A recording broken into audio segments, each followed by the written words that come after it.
Welcome, everybody, to the next installment of our SpeakUp Talks podcast series. My name is Robert Greco. I'm the legal director here at SpeakUp, and I am joined by my esteemed colleague, Leanne, who is one of our customer success managers. Leanne, welcome, and we're very excited to have our conversation today. The topic is the art of speaking up. Maybe you can give a little bit more of an understanding of what that means in the context of your role as a customer success manager in speaking with many of our clients. One of the things that we want to address today is the concept of psychological safety.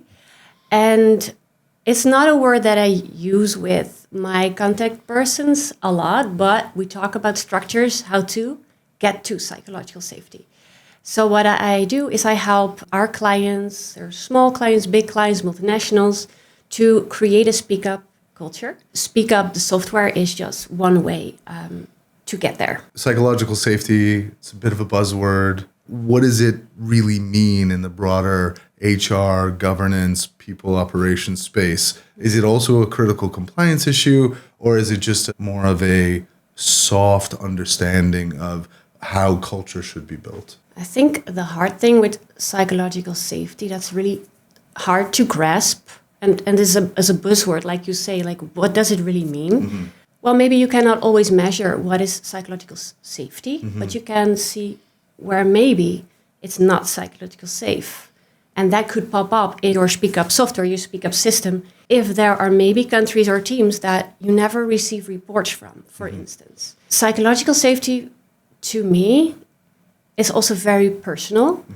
I think you can really sense it if you feel like, hey, I have an idea, or I have a concern, but I'm holding back. And what really resonated with me on the podcast I listened to again was naturally an organization is not psychologically safe. What do you mean by that when you say naturally it's not psychologically safe? Is it because there need to be active steps in order to build, or is it because it's something that arises organically because of the people that you have in certain positions? I would almost think that there's always this baseline of general safety to share ideas, but you're suggesting perhaps that that's not the natural state. And maybe also not on an organizational basis, but also maybe on teams or between colleagues or with your manager. There's all these things and structures that is really hard to comprehend what psychological safety is, but we know where it can go wrong. So when I do the onboardings with clients, I have a strict approach with certain pillars that I really want to walk through. Like, how does your SpeakUp culture look like? What do you have in place? How often do you do trainings? Who is involved?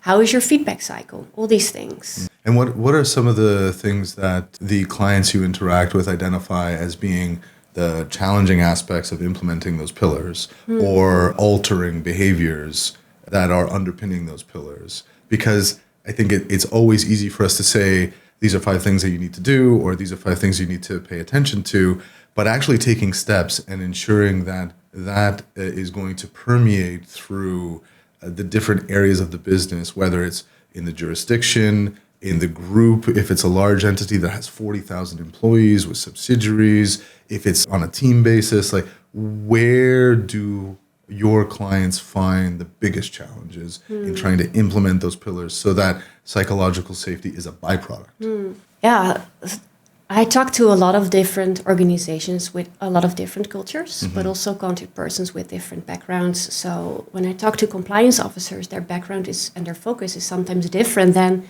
when I talk to integrity or ethics officers. Okay. So they have more of a training in psychological safety. I think it's important for everyone that's listening, from legal compliance officers or ethics officers or the people that I normally talk to, is that, well, there's stuff you can do yourself. Such super concrete thing as how do I reply to anonymous reports? But also like what needs to be in scope for this to be successful in my organization? So what do I need from top management? How can my colleagues from HR help me with programs or employee surveys? Or how can marketing and communications help me with a campaign that helps to educate our maybe office workers or factory workers, people in other countries, other languages? And then in the end, our SpeakUp software helps to speak up in your native tongue, which makes it hopefully a lower barrier for reporters to speak up. And it's also we always advise to position it as a last resort option. Okay. So it also means that you could see a trend where if we say in the SpeakUp policy, go to the person involved if you feel like something is not okay, or go to HR, or go to your manager, or speak up through SpeakUp as last resort. These all give this ratio, how many people dare to go to the person involved or the HR person, or that gives a little bit of sense of like, where do I feel confident enough to speak up to? But also equally important is that these people are trained to listen. I think one of the things, and that it's something super important for leaders to recognize, is one of the jobs I worked for, we had a CFO, and once a week he would just sit in his office with his door open. And it was like this, it was sort of this Harvey Specter vibe person that you're like, oh my gosh, if he comes in the door, you're a little bit in awe. Okay. So, but he was really like, I'm so approachable. My door is open. I always sit there physically. No one comes in. So, hey, it's psychologically safe here. I make the effort. So it's, I think, also important for leaders to understand that maybe, no one speaks up, so it must be safe. That it's not always the case. There's so much more happening in an organization than that because of hierarchy. Sometimes we think that we're creating an environment in which people will trust us, but in reality, we've only sort of taken a step or two. And I think about it in the context of humans in personal lives, building relationships with friends or with loved ones.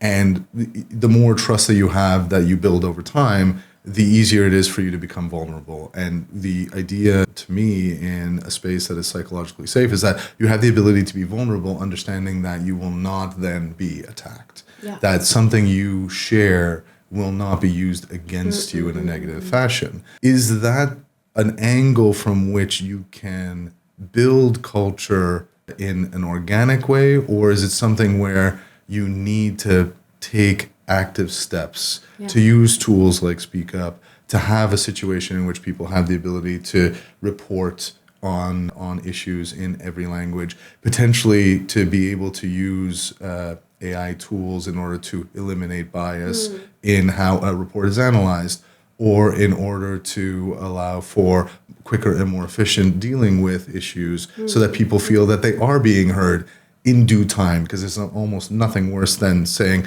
I have a problem today and it's solved in 6 months, if at all.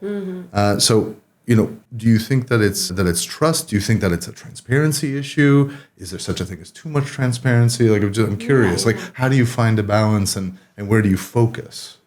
So when you say all these things, I think consistency is also super important. So also when you do go back to your friend, and like 10 times before, you could just share everything that's on your chest. And then the 11th time is like, and then you hear like, this person is gossiping about you. It's like done. We have a Dutch expression, like trust comes by foot and goes, on a horse, runs away. So that's, I think, the same with in an organization.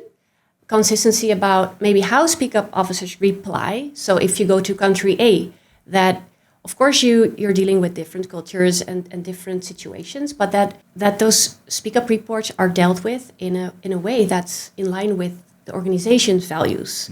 So that's, again, why I talk a lot about with clients about the code of conduct. You need to know how you cooperate in the office environment and where you can go if that doesn't, if it's not in line with the COC. And so officers should also be trained. If you get a report in, how should I reply? How can I just not only be the legal person who says like, well, it's in scope of the EU whistleblowing directive or not.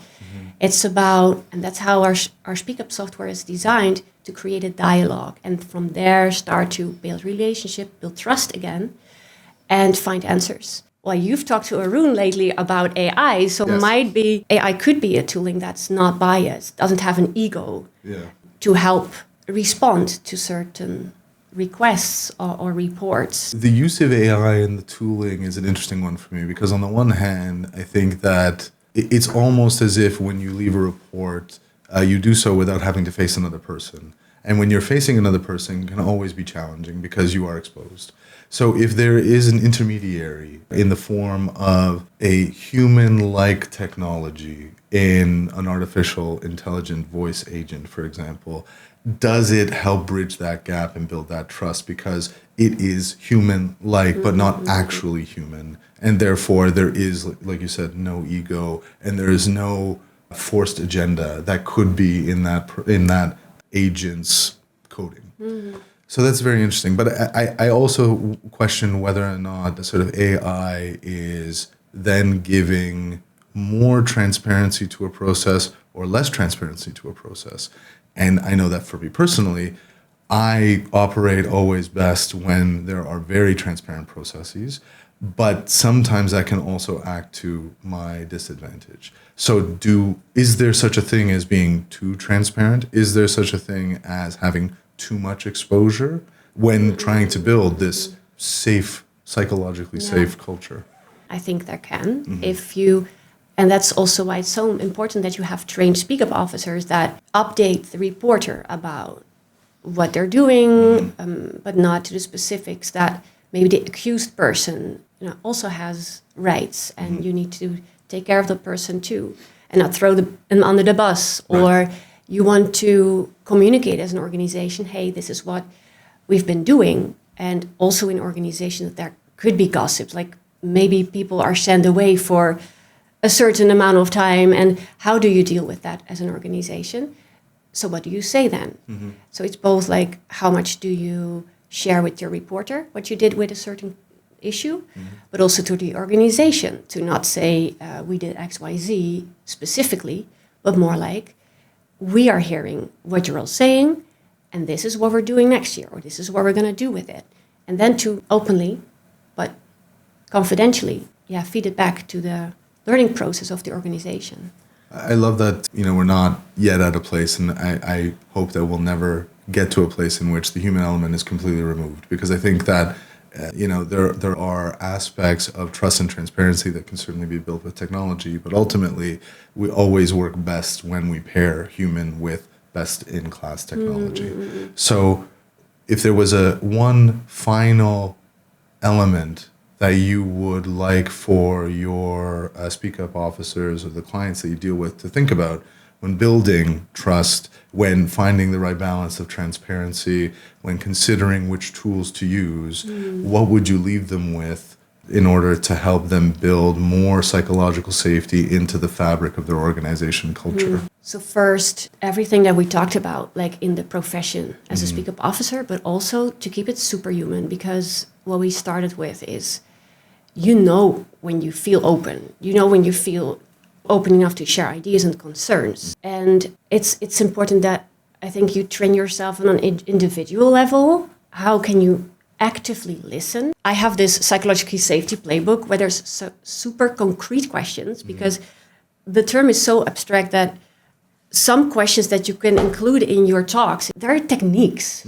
to actively listen. I like the idea of the technique. There are techniques to also speak up, because speaking up is not like snitching. It's not like not taking the responsibility of how you phrase your concern, who you share it with. That's good advice. And so it's so close to human psychology and how we function as human beings.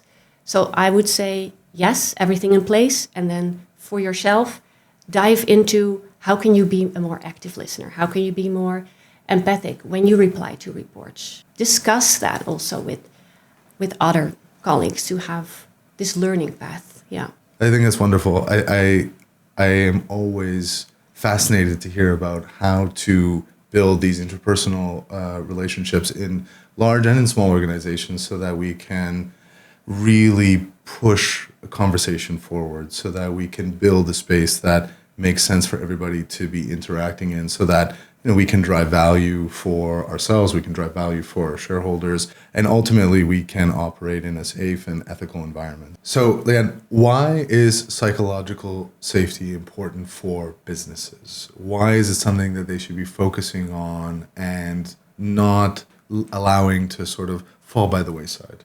So the podcast that I refer to a couple of times in our conversation, it mentions a research done by Google researchers on their company in 2015. So I'm gonna read it. Psychological safety is not only about a speak up culture, but it also has some benefits, like individuals on teams with higher psychological safety are less likely to leave. Well, in this regard, Google, they're more likely to harness the power of diverse ideas from their teammates. So they won't be locked in their individual brains, but shared openly. They bring in more revenue, and they're rated as effective twice as often by their executives. So. Well, that's interesting, and especially coming from a company like Google, where sometimes we just anticipate, oh, it must be a great place to work. Well, it actually seems that they're taking very specific steps to understand how to build it as a good place to work, how to maintain it as a good place to work, and then also creating and discovering metrics that feed back to help them understand like why it continues to be a great place to work. So that's very interesting. Yeah. So something to remind the top over again and again if you don't get the buy-in from the top, like this is why we're doing it. This is why it's important. It's money also. I don't want to go so far as to suggest that the ends justify the means, but ultimately when the ends can be positive, then why not, put some effort behind building those means such that you do create a space that is psychologically safe for people to work. Everybody benefits, clearly. Exactly. Yeah. So thank you very much, Leanne, for joining me for the conversation. As always, fascinating to have this discussion. And thank you to everybody who has watched and listened to our chat today.